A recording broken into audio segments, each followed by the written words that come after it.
That's also really exciting because Rogue One is honestly, I put it up there with Empire Strikes Back. It was that good of a movie.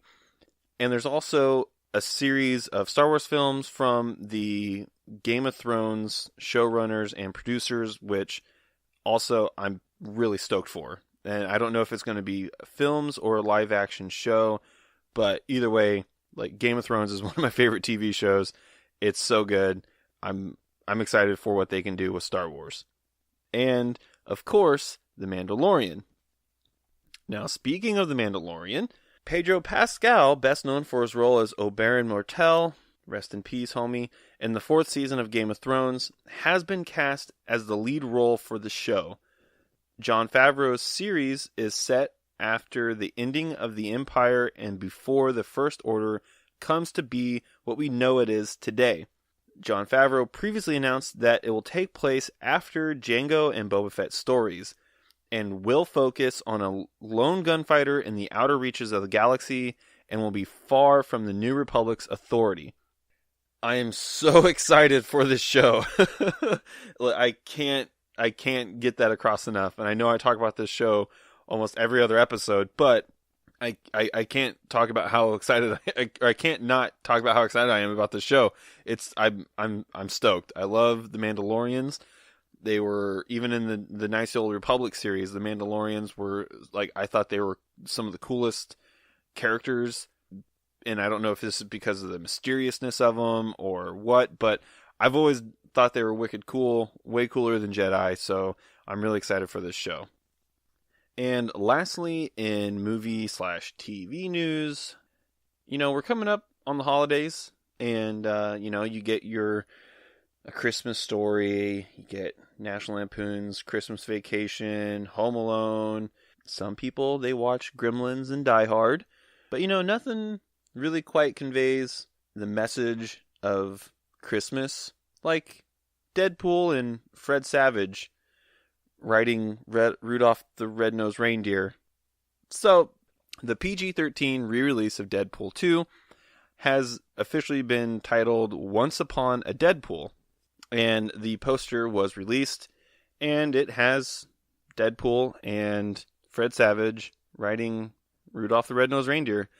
This poster is really, really good. I kind of want my own copy of it. It looks good. And I know there's some of those who are skeptical about a PG-13 cut, but it's been stated numerous times that this isn't just outtakes or redone footage from the original Deadpool 2, but instead it'll have new scenes, essentially kind of parodying how The Princess Bride was done. So I feel like this is not just going to be just a family-friendly Deadpool. The co-writer, Paul Wernick, had went on to say that it's not going to appeal to just kids, but also to people who love Deadpool. I think it's subversive enough and fun and creative and something that only Deadpool could do. So I think it's going to be a real joy for not only a whole new audience, but also an audience that has seen and loved the Deadpool movies. So if you're visiting family or you're home for the holidays, you get time off, and you want to take, or just go by yourself to go see Once Upon a Deadpool, it'll screen in theaters from December 12th to December 24th with $1 from every ticket sold donated to the organization Fuck Cancer. So if you're going to go see it, at least it'll be, you'll be giving money to charity. So that's cool. So a few weekends ago, my family was finally able to get enough free time, and the gods of old and new allowed us to have a day to finally sit down and play some Dungeons and Dragons. I DM'd my first session, and I purchased the one-shot titled The Black Road from the Dungeon Masters Guild, and I'll post a link to that as well in the doobly-doo for this episode. And my family had a blast with it. It wasn't only just my first time being the Dungeon Master, but it was also my family's first time playing. To kind of ease into it, that's why I chose to do a one-shot, so it was just kind of like my family was able to get an idea of characters and how the game worked, how the mechanics worked. And beforehand, I was able to get a general idea of what kind of class they'd all want to be, and I created some pre-made characters based on that. The party was comprised of a dragonborn sorcerer, which was my fiance's character, a half-elf bard, which was my sister's character, a wood elf ranger, which was my aunt's, a tiefling necromancer, which was my uncle, and a human barbarian, who was my brother-in-law. And guys, I was stoked at how fast they all just like embodied their characters and role-played almost instantly. And it was cool because these were characters that they didn't really create. It was ones that I created for them and kind of gave like ideas of who these characters are. And they kind of fiddled with them a little bit beforehand, but for the most part, they just like, they rolled with it. And no pun intended. And, you know, and so I kind of let some rules fly in place of just letting them have fun.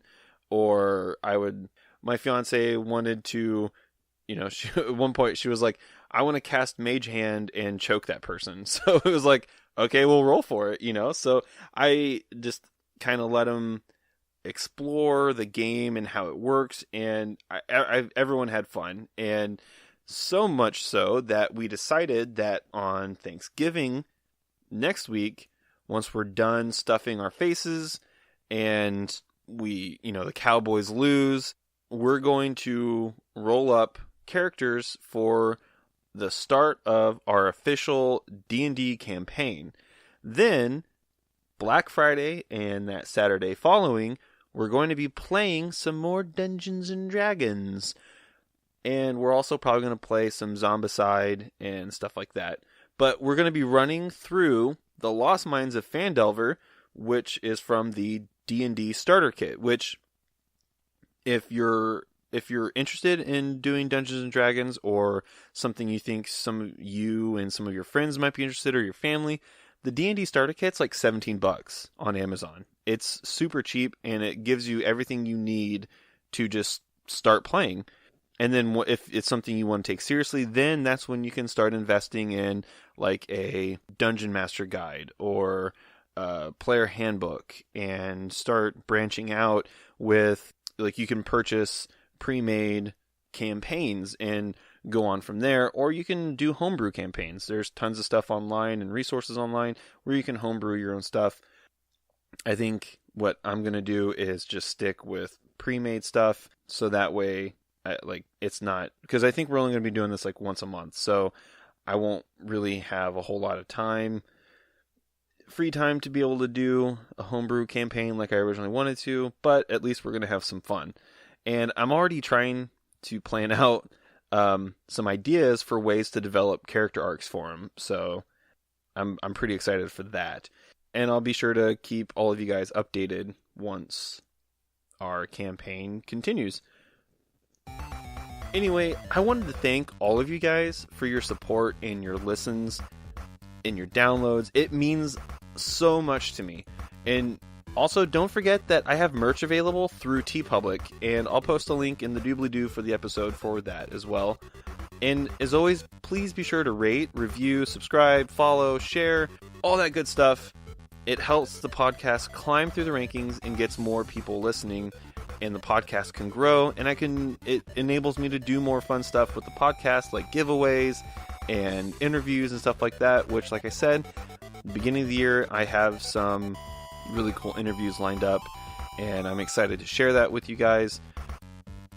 So next week, because next Thursday is Thanksgiving, there will not be an episode on that Friday. So everyone, this is Tyler from the scruffy looking Nerd Herders podcast signing off, and may the Force be with you.